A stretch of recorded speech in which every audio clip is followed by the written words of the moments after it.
কখনো যুদ্ধ, কখনো কাঁড়ি, কাঁড়ি টাকা, কখনো সেই মাতাহারির মতো বা পামেলা বোর্ডদের মতো দুনিয়া কাঁপানো যে বেশ্যা, তাদেরকে নিয়োগ দিয়ে এই গোয়েন্দা সংস্থাগুলো একটা দেশের রাজনীতিকে তছনছ করে ছেড়ে দেয়।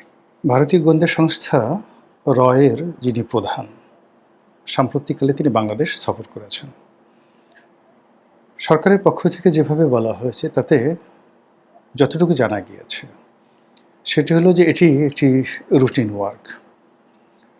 বাংলাদেশের সেনা গোয়েন্দা সংস্থা যেটি ডিজিএফআই, তো সেই ডিজিএফআইয়ের প্রধান সাম্প্রতিক সময় দিল্লি সফর করেছেন।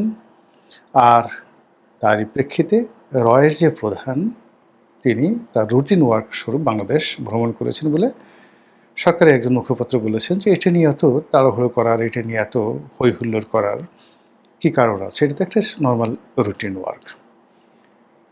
কিন্তু যারা বিশ্লেষক বা যারা এই গোয়েন্দা বিষয়াদি নিয়ে কাজকর্ম করেন, তাদের বক্তব্যটা হলো যে আমাদের দেশের ডিজিএফআই আর ভারতের র এক প্রকার সংগঠন নয়।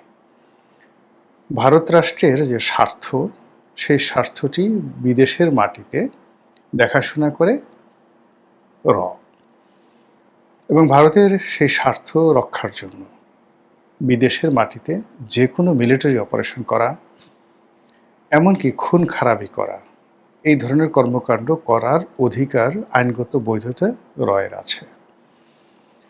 এবং র এই ধরনের বহু কর্মকাণ্ড ইউরোপ আমেরিকাতে পর্যন্ত ঘটিয়ে ফেলে। সাম্প্রতিক সময়ে কানাডাতে এরকম একটা হত্যাকাণ্ড নিয়ে সেই দেশের সরকারের সঙ্গে ভীষণ রকম খারাপ সম্পর্ক হয়েছে মোদী সরকারের।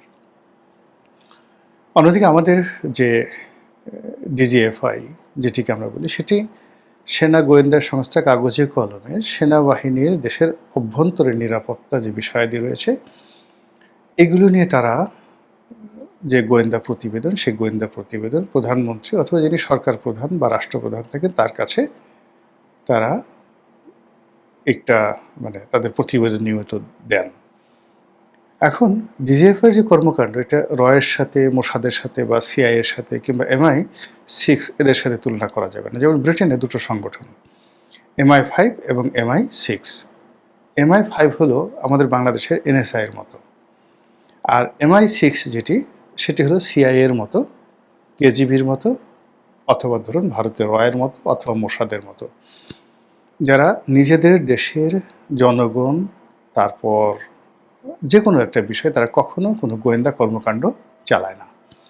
কেবলই মাত্র ভারত রাষ্ট্র বা ওই সংশ্লিষ্ট রাষ্ট্র, যেমন ইংল্যান্ড বা ইসরায়েল কিংবা আমেরিকা অথবা রাশিয়া, এ সকল দেশের যে স্বার্থগুলো থাকে বিদেশে, সেই স্বার্থগুলো তারা সংরক্ষণ করে গোয়েন্দা তৎপরতার মাধ্যমে।